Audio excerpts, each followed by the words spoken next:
Hello बच्चों, आज हम एक बहुत ही इम्पॉर्टेंट टॉपिक शुरू करने वाले हैं जिसका नाम है नर्वस सिस्टम। तो बच्चों, नर्वस सिस्टम शुरू करने से पहले हमें यह जानना होगा कि नर्वस सिस्टम बना किस किस चीज़ से होता है।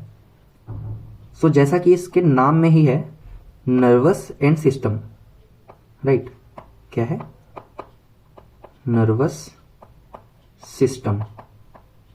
इसमें दो चीजें आप देख पा रहे हो, नर्व्स एंड सिस्टम। तो देखते हैं, जो नर्व्स है बेटा, नर्व्स ये होती हैं न्यूरल सेल्स। क्या होती है? न्यूरल सेल्स, या जिसे और क्या कहते हैं, न्यूरॉन्स।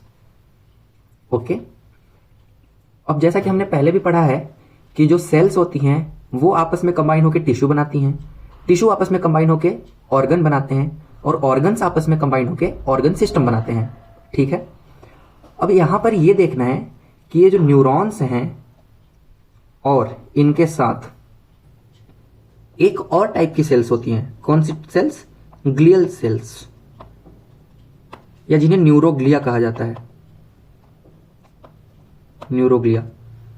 ये दोनों सेल्स जब मिलती हैं तो क्या बनाती हैं? Neural sales. और ये जब बहुत सारी सेल्स आपस में जुड़ती हैं तो क्या बनाती हैं? Nervous system. ठीक है। इनका काम क्या होता है? किसी भी मैसेज को बॉडी के पार्ट से ब्रेन तक पहुंचाना और ब्रेन से वापस उस बॉडी तक उसका रिफ्लेक्स यानी कि आंसर देना। ठीक बात है? यहां तक समझ आ रहा है? सो हम क्या देख रहे हैं कि जो नर्वस सिस्टम की जो बेसिक फंडामेंटल स्ट्रक्चर है वो कौन है बेटा? न्यूरॉन्स है। और न्यूरॉन्स के साथ जब ग्लियल सेल्स मिलती हैं तो ये क्या बनाती हैं? Neural sales, right. अब हम एक बेसिक स्ट्रक्चर देखते हैं कि न्यूरॉन का स्ट्रक्चर कैसा होता है।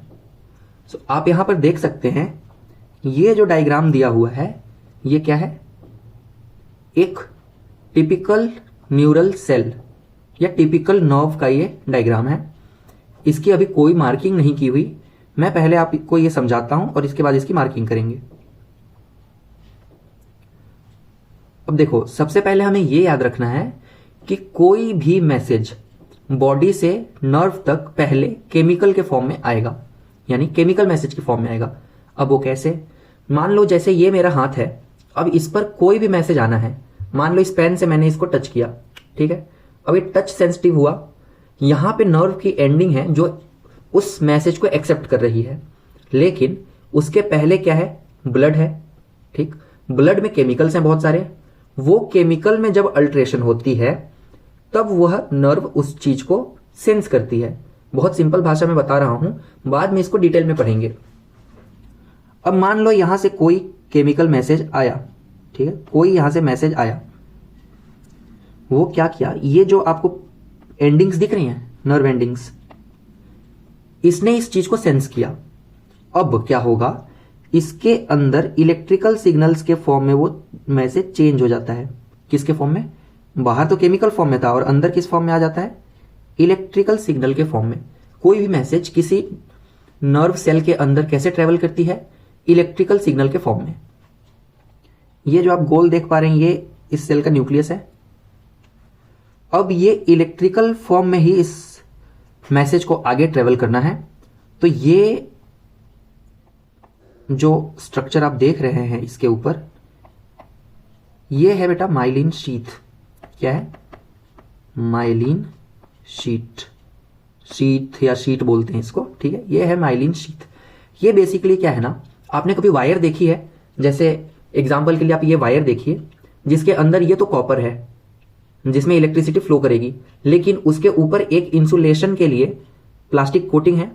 ठीक उसी प्रकार जब इलेक्ट्रिकल सिग्नल को ट्रेवल करना है किसी नर्व के थ्रू, तो उसके ऊपर एक इंसुलेशन के लिए एक कोट चढ़ाई जाती है, जिसका क्या नाम है? Myelin sheath. ठीक है। अब ये माइलिन शीथ कौन बनाता है? तो आप ये देखिए, ये यहां पे एक छोटा सा स्ट्रक्चर दिख रहा है आपको, ये इस माइलिन शीथ को बनाने वाली सेल का न्यूक्लियस है। ठीक है। ये कौन सी सेल है जो माइलिन शीथ बना रही है? वो है श्वान सेल। कौन है? Schwann cell. ठीक, यहां तक समझ आ गई। अब देखो, मैंने अभी बताया था, एक तो होती है नर्व, दूसरी कौन सी होती है?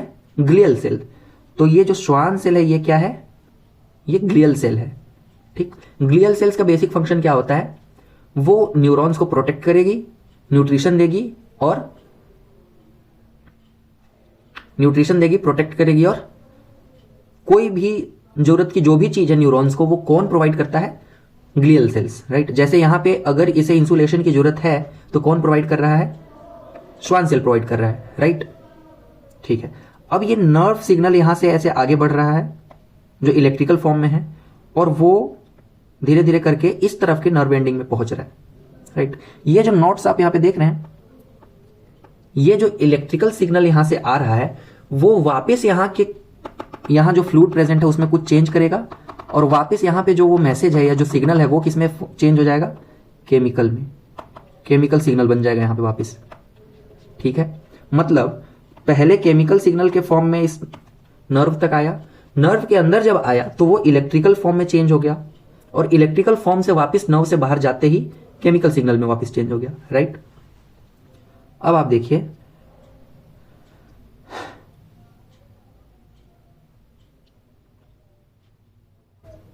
अब आपने एक चीज नोटिस की होगी यहां पर कि ये जो माइलिन शीथ है ये कंटिन्यूअस नहीं है, यानी अगर इसको हम ये सेल का बॉडी माने या ये जो एक्सॉन बोलते हैं उसको हम माने, तो इसके ऊपर श्वान सेल कंप्लीट कवर नहीं कर रही है बल्कि कुछ इस तरह से कवर कर रही है। ठीक है, आप देख पा रहे हैं, स्पाइरल फॉर्म में इसको कवर कर रही है। तो इसके बीच में जो नोट्स बन रहे हैं ना, इसका नाम होता है notes of Ranveer, right. So now अब क्या करते हैं ना, इसकी एक लेबलिंग कर लेते हैं जिससे बेसिक अंडरस्टैंडिंग बढ़ेगी, और फिर हम इस चैप्टर को आगे कंटिन्यू करेंगे। देखो, ये जो पोर्शंस हैं यानी ये जो एंडिंग है, ये तो क्या है, डेंड्राइट। ये क्या है, डेंड्राइट, यानी जो सिग्नल को रिसीव करेगी उस पोर्शन का क्या नाम है, डेंड्राइट। ये पोर्शन हमने देख लिया था, ये क्या था, ये है न्यूक्लियस। ठीक है, इस वाले पूरे पोर्शन को क्या बोलते हैं, सेल बॉडी, सेल बॉडी या सोमा। ठीक है, ये वाला जो पोर्शन है ये है एक्सॉन। ठीक, आगे ये माइलिन शीथ, माइलिन शीथ, और ये जो सेल है ये कौन सी सेल है, श्वान सेल। ये श्वान सेल का न्यूक्लियस है। अब इसके बीच में जो नोड्स हैं, ठीक है, इस नोड्स का क्या नाम है, नोड ऑफ रेनवीर। ठीक, अब जहां से ये इलेक्ट्रिकल सिग्नल वापस केमिकल सिग्नल में कन्वर्ट होगा, इस वाले स्ट्रक्चर का क्या नाम है, एक्सॉन टर्मिनल या साइनेप्टिक नोब। क्योंकि यहां से आगे दूसरी नर्व सेल स्टार्ट होनी है। ठीक है, यहां से आगे दूसरी नर्व सेल स्टार्ट होनी है जो वापस इस मैसेज को एक्सेप्ट करेगी और आगे ब्रेन तक पहुंचाने का काम करेगी। इस जंक्शन को क्या बोलते हैं, साइनेप्सिस। ठीक है, तो इस नोड का क्या नाम होगा, साइनेप्टिक नोब, राइट। सो ये था basic structure of a nerve cell. अगले लेक्चर में हम इस चैप्टर को स्टार्ट करेंगे और धीरे धीरे करके बेसिक से लेकर और एडवांस लेवल तक अंडरस्टैंडिंग के साथ पढ़ते चलेंगे। तब तक के लिए थैंक यू। और अगर आपको यह वीडियो पसंद आया हो तो please do like, share and subscribe. Thank you.